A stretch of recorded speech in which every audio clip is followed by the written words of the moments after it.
அழகான இந்த கதையை கேட்க உங்கள் அனைவரையும் அன்போடு வரவேற்கிறேன்.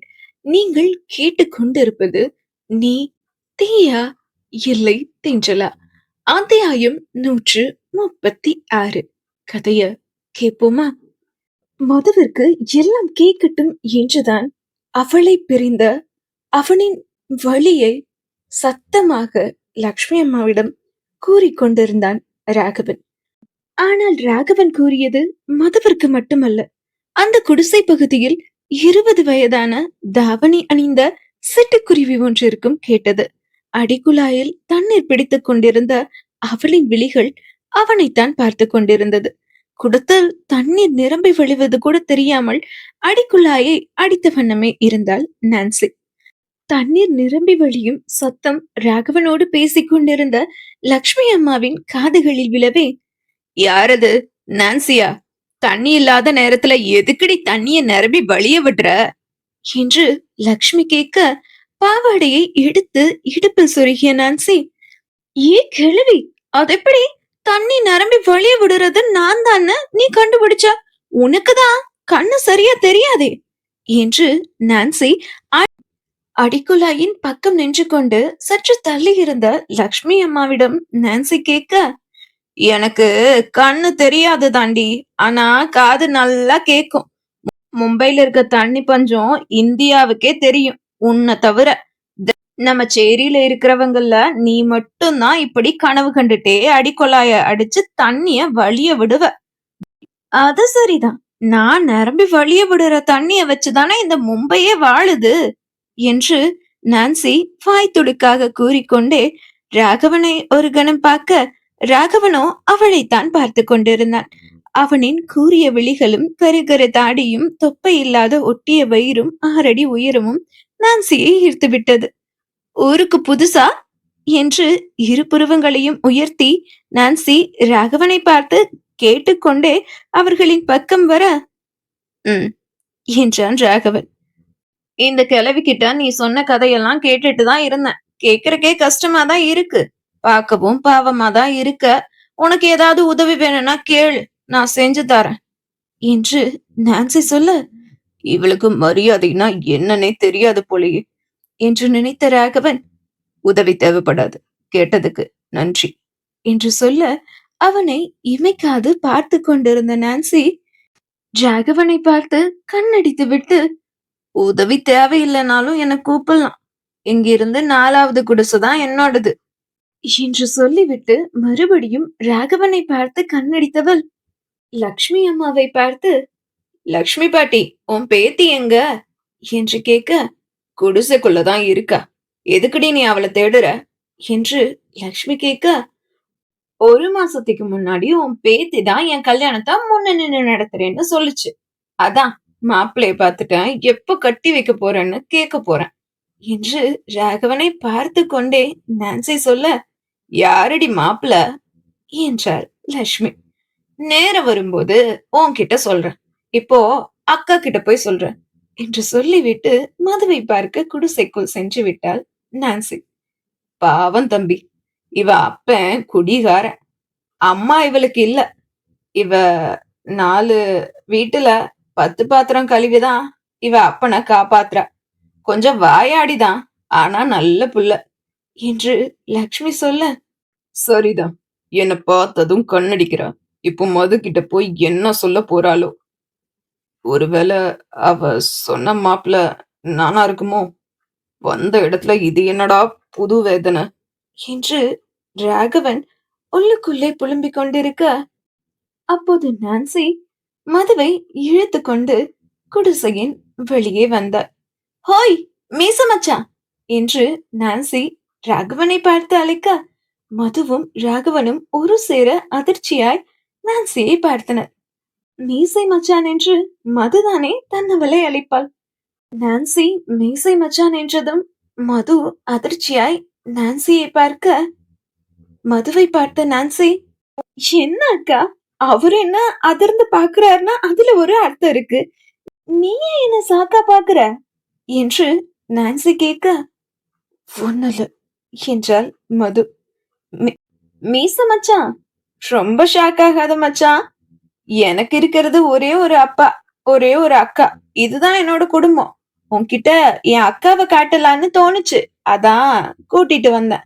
என்ற நான்சியை புருவம் சுருங்க பார்த்தான் ராகவன். என்ன தம்பி அப்படி பாக்குறீங்க? என் பேத்தி வந்ததுல இருந்து அவ கூட தான் ஒட்டிட்டே இருப்பா இந்த நான்சி. அதான் உரிமையா அக்கான்னு சொல்லுறா என்றார் லக்ஷ்மி. ஓ, அப்படியா? சரிங்க என்றான் ராகவன். மது நிமிர்ந்து கூட ராகவனை பார்க்கவே இல்லை. கணவன் இல்லாது தனித்து இருக்கும் ஒரு பெண் இப்படித்தான் இருக்க வேண்டும் என்று தனக்குத்தானே ஒரு வட்டம் வரைந்து 3 மாதமாய் அதற்குள் நின்று கொண்டிருக்கிறாள் மது. இங்கு வந்ததிலிருந்து நான்சியை தவிர வேறு யாரோடும் பேசியதில்லை மது. மதுவுக்கும் நான்சி என்றால் மிகவும் பிடிக்கும். நான்சி, நான் நான் உள்ள போறேன் என்று மது சொல்ல, அக்கா, உன்னை எதுக்கு கூட்டிட்டு வந்த நீ பாட்டுக்கு உள்ள போறேன்னு சொல்ற? நிமிந்து அந்த மீச மச்சான பார்த்து எனக்கு இவரு ஓகேவான்னு சொல்லு என்று நான்சி மதுவுக்கு மட்டும் கேட்கும்படி அவள் காதருகே குனிந்து சொல்ல, நான்சி சொன்னது ராகவன் காதலும் விழுந்தது. என்ன நான்சி இது? லூசு மாதிரி உளறிட்டு இருக்காம உள்ள வா என்று நான்சியின் கைப்பிடித்து இழுத்து உள்ளே சென்றாள் மது. அந்த சமயம் பார்த்து ராகவனின் போன் அலற, தம்பி உங்க போன் அடிக்கிற மாதிரி இருக்குதே என்று லக்ஷ்மி அம்மா சொல்ல, ஆமாங்க என்றான் ராகவன். சரி, நீங்க உள்ள போய் பேசுங்க, நான் வாரேன் என்று சொல்லிவிட்டு லக்ஷ்மி அம்மாவும் கிளம்பிவிட அலறிக் கொண்டிருந்த போனை எடுத்து பார்த்தான் ராகவன். அழைத்திருந்தது வாசுதான். அழைப்பை அட்டன் செய்து காதில் வைத்தான் ராகவன். மச்சான், தங்கச்சிய பாத்துட்டியா என்று எடுத்த எடுப்பிலேயே வாசு கேட்க, அதெல்லாம் பார்த்தாச்சுடா. ஆனா இங்க இன்னொரு பிரச்சனை வரும் போல என்ற ராகவனிடம், என்னடா ஆச்சு என்றான் வாசு. 20 வயசு இருக்கும், ஒரு சின்ன பொண்ணு என்ன பார்த்து கண்ணடிக்கிறா, சிரிக்கிறா. எல்லாத்துக்கும் மேல மதுகிட்டயே என்ன பிடிச்சிருக்குன்னு சொல்றா. என்ன அவளுக்கு கல்யாணம் பண்ணி வைக்க சொல்றா என்று ராகவன் சொல்ல, மச்சி உனக்கு எங்கேயோ மச்சம் இருக்குடா என்றான் வாசு சிரித்தபடியே.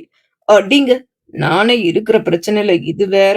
இவளை எப்படி சமாளிக்கிறதுன்னு தெரியாம இருக்கேன் என்று ராகவன் சொல்ல, சின்ன பொண்ணுதானே மச்சி, இதெல்லாம் தப்புமான எடுத்து சொல்லு, புரிஞ்சுப்பா என்று வாசு கூறினார். என்றான் ராகவன். டேய், மது உன்னை ராய பண்ண நம்பிட்டாளா என்று வாசு கேட்க, நம்பிட்டான் தான் நினைக்கிறேன். ஆனா நேருக்கு நேர் என் கண்ணை பார்த்துட்டா அவ்வளவுதான்டா, நிச்சயமா என்ன அவ கண்டுபிடிச்சிருவா என்று ராகவன் கூற, மச்சான் பேசாம நீ கூலிங் கிளாஸ் வாங்கி கண்ணுல போட்டுக்கடா, அப்போ தங்கச்சி கண்டுபிடிக்க மாட்டா என்று வாசு சொல்ல, டேய் வாயில நல்லா வந்துரும், போனவை பெங்களூர் போயிட்டு கூப்பிடு என்று சொன்ன ராகவன் வாசுவின் அழைப்பை துண்டித்துவிட, ஹம்சி பாப்பா, ராகவ், எனக்கு ரொம்ப போர் அடிக்குது, நான் பக்கத்து குடிசைக்கு போயிட்டு வரவா என்று ராகவனிடம் கேட்க, சரி போயிட்டு வாங்க, அதுக்குள்ள நான் ஏதாவது உனக்கு சமைச்சு வைக்கிறேன் என்று ராகவன் சொல்ல, ஓகே பாய் என்றபடியே மதுவின் குடிசைக்கு சிட்டாக பறந்து விட்டாள் ஹம்சி. மது அக்கா, எனக்கு உள்ளூர் என்னென்னமோ பண்ணுது. புதுசா வந்திருக்க அவரு எனக்கு ரொம்ப பிடிச்சிருக்கு, நான் அவரையே கல்யாணம் கட்டிக்கவா என்று துணிகளை மடித்து கொண்டு இருந்த மதுவின் பக்கத்தில் அமர்ந்து நான்சி கேட்க, என்ன பேச்சு இது? நான்சி, பக்கத்து குடிசைக்காரர் கல்யாணம் ஆகி குழந்தையோட இருக்கிறவர் என்று மது சொல்ல, ஆனா மனைவி இல்லதான அக்கா என்றாள் நான்சி. நான்சியை முறைத்த மது, உன்னோட வயசுல பாக்குற எல்லாமே மனசுக்கு பிடிக்கிறது போலதான் தெரியும், ஆனா அது உண்மை இல்ல. அதனால இந்த பேச்சை இத்தோட விடு. அது அது மட்டும் இல்லாம அவரு யாரு எவருன்னெல்லாம் தெரியாது. அப்படி இருக்கும்போது எப்படி நீ நினைக்கிறதெல்லாம் சாத்தியம் ஆகும்? உனக்குன்னு எவனாவது ஒருத்தன் பிறந்து இருப்பான். அதனால அவ வர்ற வரைக்கும் வெயிட் பண்ணு, சரி என்று நான்சியின் புது காதலுக்கு முற்றுப்புள்ளியை வைத்து விட்டாள் மது. மது அவளுக்கு தெரியாமலேயே அவள் கணவனை ஒரு பிரச்சனையிலிருந்து காப்பாற்றி இருக்கிறாள். மது சொன்னதை கேட்டதும் நான்சியின் முகம் சோகமாக மாற அவள் முகத்தை பார்த்த மது, என்ன முகம் இது, நல்லாவே இல்ல. நான்சினா சிரிச்ச மாதிரி இருக்க வேண்டாமா என்று மது சொல்ல, நானே காதல் தோல்வியில இருக்கேன், எப்படி சிரிக்கிறது என்று நான்சி கேட்க, அதை கேட்டு சத்தமாக சிரித்து விட்டாள் மது. என் சோகம் உங்களுக்கு சிரிப்பா இருக்கா, போங்க மது அக்கா என்று நான்சி முகத்தை வெட்டி திருப்ப, உண்மையாலுமே 5-10 வருஷம் காதலிச்சவங்க கூட ஒருத்தர ஒருத்தர் விட்டு பிரியும் போது இந்த அளவுக்கு ஃபீல் பண்ண மாட்டாங்கம்மா. அதான் உன்னை பார்த்ததும் எனக்கு சிரிப்பு வந்துருச்சு. சாரி என்று மது சொல்ல, நான் ஹம்சி வந்திருக்கேன் என்று ஹம்சி பாப்பாவின் குரல் கேட்கவே நான்சியும் மதுவும் ஒரு சேர குரல் வந்த திசையை நோக்கி திரும்பினர். பட்டுப்பாவாடை சட்டை போட்டு அழகாக நின்றிருந்த ஹம்சியை பார்த்த மது எழுந்து, இங்க வா என்று ஹம்சியை அழைக்க, ஹம்சியும் மதுவின் அருகில் வந்தாள்.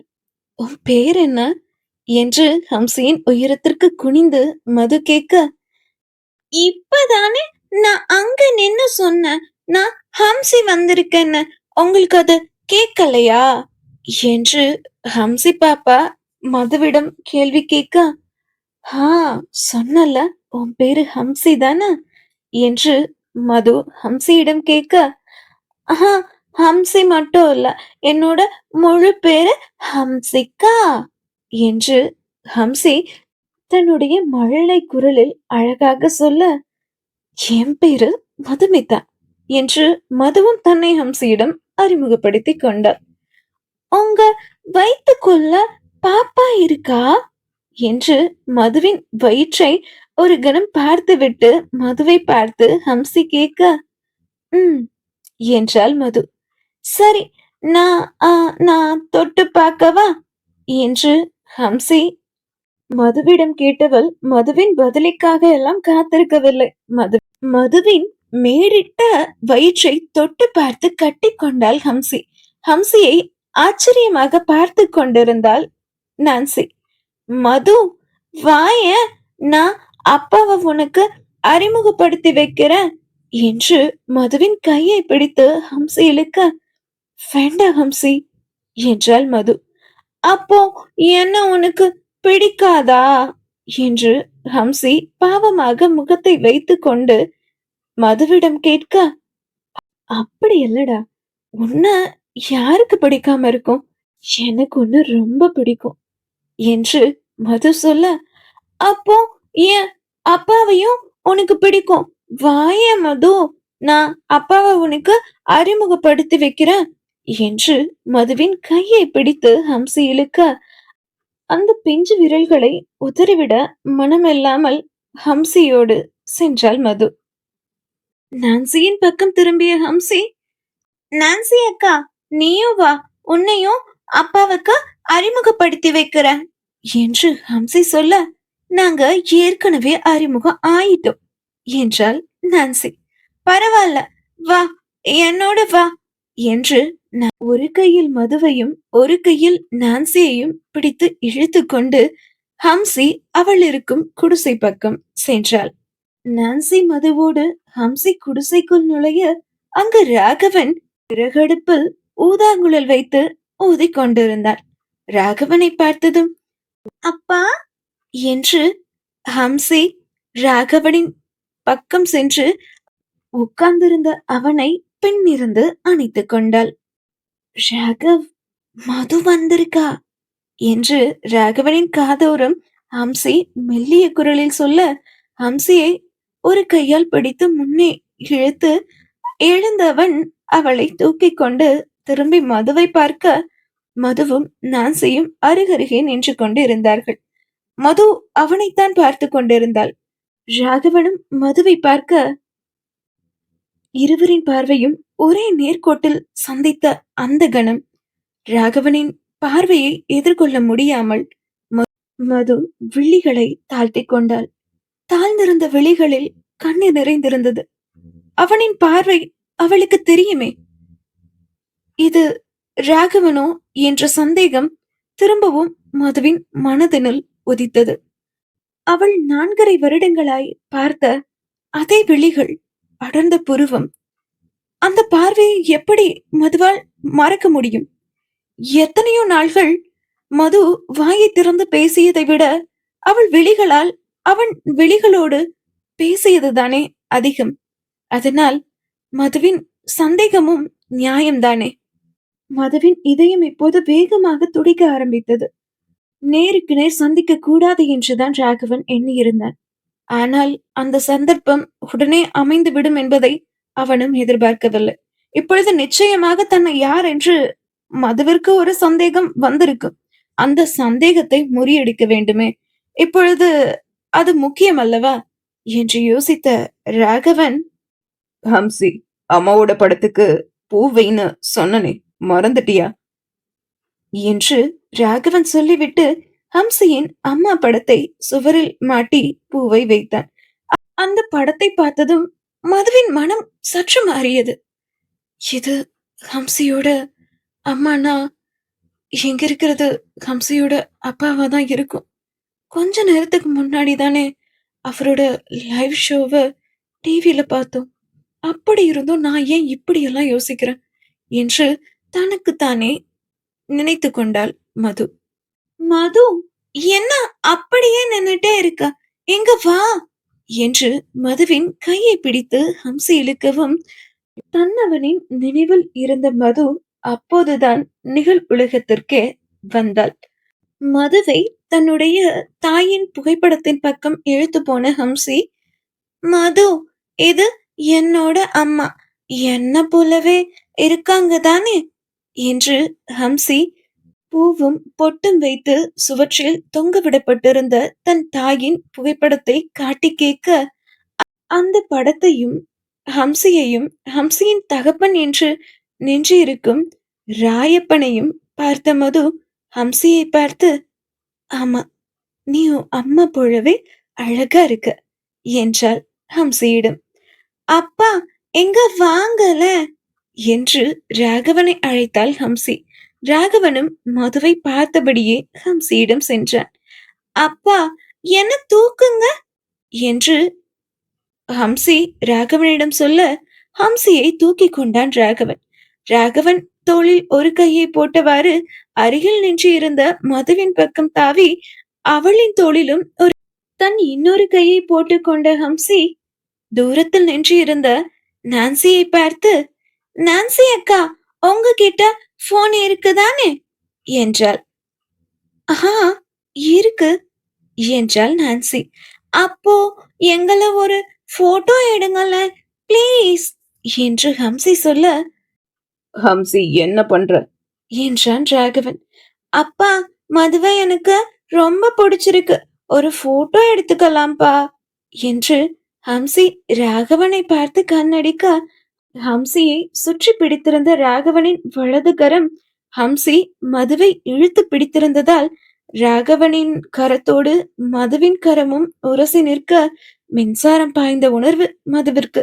ஹம்சியை விட்டு மது விலகி நிற்க போக, மது, எங்க போற? ஒரு போட்டோ எடுத்துக்கலாம் ப்ளீஸ் மது, என் சின்ன ஆசைய கூட நீ நிறைவேற்ற மாட்டியா என்று மீண்டும் மதுவை இழுத்து பிடித்திருந்தாள் ஹம்சி. ஹம்சி சிறிய குழந்தை என்பதால் முகத்தில் அடித்தாற் போல மறுத்து விலகிச் செல்லவும் முடியாதல்லவா. மதுவின் முகம் போன போக்கில் அவளின் சங்கடம் ராகவனுக்கு புரிந்தது. ராகவனின் கை மதுவின் கை மேல் பட்டு உரசி அவள் சங்கடமாய் நிற்பதும் ராகவனுக்கு தெரிந்தது. நான் உனக்கு உரிமையானவன், என் கைப்பட்டு உரசி சங்கடத்துல நிக்கறாளாம், இந்த விதி என்னை எங்க கொண்டு வந்து நிறுத்தி இருக்கு என்று மனதிற்குள் புலம்பிய ராகவன் மதுவை பார்க்க, மீச மச்சான், இங்க பாருங்க என்றாள் நான்சி. நான்சி மீசை மச்சான் என்று அழைக்கவும், இதுல இவ வேற சும்மாவே இருக்க மாட்டா போல இருக்கு, மீச மச்சான் தாடி மச்சான்ட்டு என்று நான்சிக்கும் ராகவனின் மனதுக்குள் திட்டு விழுந்தது. நான்சி, சும்மா இருக்க மாட்டேன், இது என்ன மீச மச்சான் ஆசை மச்சான்ட்டு கேக்குறதுக்கே நல்லா இல்ல என்று மது சொல்ல, இப்பொழுது ராகவனுக்கு மதுவை வம்பிழுக்க வேண்டும் என்று தோன்றியிருக்க வேண்டும். அதனால் இப்படி கூறினான். நல்லாதானே இருக்கு நான்சி, நீ அப்படியே கூப்பிடுமா என்று ராகவன் சொல்ல, மது ராகவனை பார்த்து முறைத்தாள்.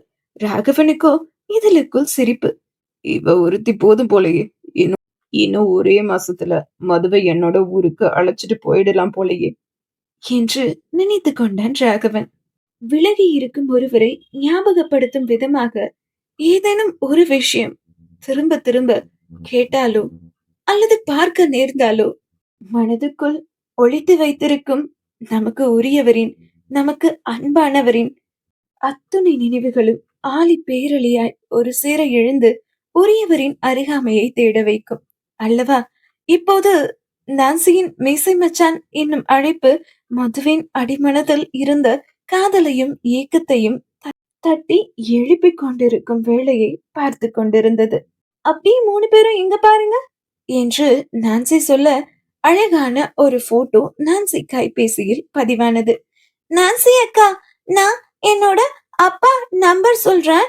அந்த அந்த போட்டோவை அதுல அனுப்பிடுங்க என்று ஹம்சி சொல்ல, சரி, ஓ அப்பா நம்பர் சொல்லு என்றாள் நான்சி. ஆ 1 9. ஐயோ, அப்பா நம்பர் எனக்கு மறந்து போச்சு. அப்பா, நீங்க நான்சி கிட்ட நம்பர் சொல்லுங்க என்று ஹம்சி ராகவனை பார்த்து சொல்ல, 963412 என்று ராகவன் 10 நம்பரையும் சொல்லி முடிக்கும் வரை ராகவனைத்தான் மது பார்த்து கொண்டிருந்தாள். ராகவனின் கைபேசி எண் மதுவிற்கு தெரியும் அல்லவா? ஒருவேளை இவன் சொல்லும் எண்ணம் ராகவனின் எண்ணாக இருந்தால் என்ற எண்ணம் மதுவிற்கு இருந்தது. தன் எண்ணை இப்பொழுது சொன்னால் நிச்சயமாக மதுவிடம் மாட்டிக்கொள்வோம் என்பதை உணர்ந்த ராகவன் ஏற்கனவே புதிதாய் வாங்கி வைத்திருந்த எண்ணை நான்சியிடம் கூறினான். கிட்டத்தட்ட 30-35 நிறுவனங்களுக்கு சொந்தக்காரன் ராகவன். இந்த சின்ன விஷயம் கூடவா அவனுக்கு தெரியாது? ராகவன் சொன்ன எண்ணுக்கு போட்டோவை அனுப்பிய நான்சி, மீச மச்சான் போட்டோஸ் அனுப்பிட்டேன், பாத்துக்கோங்க, எனக்கு வேலைக்கு டைம் ஆச்சு, நான் கிளம்புறேன் என்று நான்சி அங்கிருந்து கிளம்பிவிட, நான்சி இரு நானும் வரேன் என்று 2 அடி நகர்ந்த மது, நான்சி போட்டோ எடுக்கிறேன் என்ற பேரில் அவளுக்கே தெரியாமல் தட்டிவிட்ட தண்ணீரில் கால் வைத்து விழப்போன மதுவை ஒரே எட்டில் தாவி தன்னோடு அணைத்து பிடித்திருந்தான் ராகவன். ராகவனின் ஒரு புறம் ஹம்சி இருக்க, மறுபுறம் மதுவை தோளோடு அணைத்தபடி நின்றிருந்த ராகவனை தன்னையும் அறியாமல் ராகவனின் சட்டையை இழுத்து பிடித்திருந்தது மட்டுமல்லாமல் அவன் மார்போடு ஒட்டி நின்றபடி ராகவனையே இமைக்காது பார்த்து கொண்டிருந்தாள் மது. இந்த நொடி மது ராகவனை ஹம்சியின் தந்தையாய் பார்க்கவெல்லாம் தோன்றவில்லை. ராகவனின் பிடி அவளுக்கு தெரியாதா என்ன? அவள் பார்வை போகும் போக்கை உணர்ந்த ராகவன் சட்டென்று மதுவை பிடித்திருந்த பிடியை தளர்த்தி விட்டான். தண்ணி இருக்கு, பார்த்து போங்க மணி என்றான் ராகவன். மதுவிடமிருந்து பதில் இல்லை என்று குரலை ராகவன் சிரம தன்னிலை உணர்ந்தவள், நன்றி விழாம பிடிச்சதுக்கு என்று சொல்லிவிட்டு அங்கிருந்து அவள் நகர, அவள் சென்ற குடிசையின் வாசற்கதவையே பார்த்து கொண்டிருந்தவனின் தோலை தட்டிய ஹம்சி, ராகவ் பசிக்குது என்று சொல்ல, சாப்பாடு ரெடி, வா சாப்பிடுவோம் என்று சொன்ன ராகவன் தண்ணீரில் கலந்து செய்து வைத்திருந்த ராகி கஞ்சியை ஒரு கிண்ணத்தில் ஊற்றி ஹம்சிக்கு சாப்பிட கொடுத்தான். வாவ், ரொம்ப நல்லா இருக்கு ராகவ் என்றபடியே ஹம்சி சாப்பிட ஆரம்பிக்க, சாரி ஹம்சி, எனக்கு இதான் சமைக்க தெரியும் என்று ஹம்சியிடம் ராகவன் சொல்ல, இது இது நல்லா இருக்கு ராகவ், நீ வேணும்னா சாப்பிட்டு பாரு என்று தான் சாப்பிட்டு கொண்டிருந்த ராகி கஞ்சியை ராகவனுக்கு ஹம்சி ஊட்ட இதில் பிரித்து வாங்கிக் கொண்டான் ராகவன். அன்றைய பகல் பொழுது அப்படியே சென்றுவிட, அன்று மாலை ஹம்சியை ஃபமிலாவிடம் விட்டுவிட்டு ராகவன் தன் நண்பன் குமாரை அழைத்து கொண்டு நேரே சென்றதென்னவோ சேட்டை அடைத்து வைத்திருந்த அபார்ட்மெண்ட்டுக்கு தான். காலையில் என்னவெல்லாம் ராகவனின் மனைவியான மதுவிடம் அந்த சேட் பேசிவிட்டான். அதை நினைக்க நினைக்க ராகவனுக்கு அவ்வளவு ஆத்திரம் வந்தது.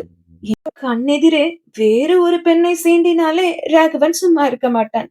தன் மனைவியையே எவனோ ஒருவன் சீண்டி இருக்கிறான் என்றால் சும்மா இருப்பானா ராகவன்? ஜீப்பை ஓட்டிக் கொண்டிருந்த தன் நண்பனிடம், டேய், என்னடா ஜீப் ஓட்டுற? வேகமா ஓட்டுடா. சைக்கிள்ல போறவன்லாம் நம்மள ஓவர்டேக் பண்ணிட்டு போயிட்டு இருக்கான். வேகமா போய் தொலையேண்டா என்று ராகவன் கத்த, மச்சான் 80ல போயிட்டு இருக்கேன்டா என்றான் குமார். ஏன் 100ல போக உனக்கு தெரியாதா என்று ராகவன் கத்த, போறேன்டா போறேன் என்று குமார் ஜீப்பின் வேகத்தை கூட்டினான்.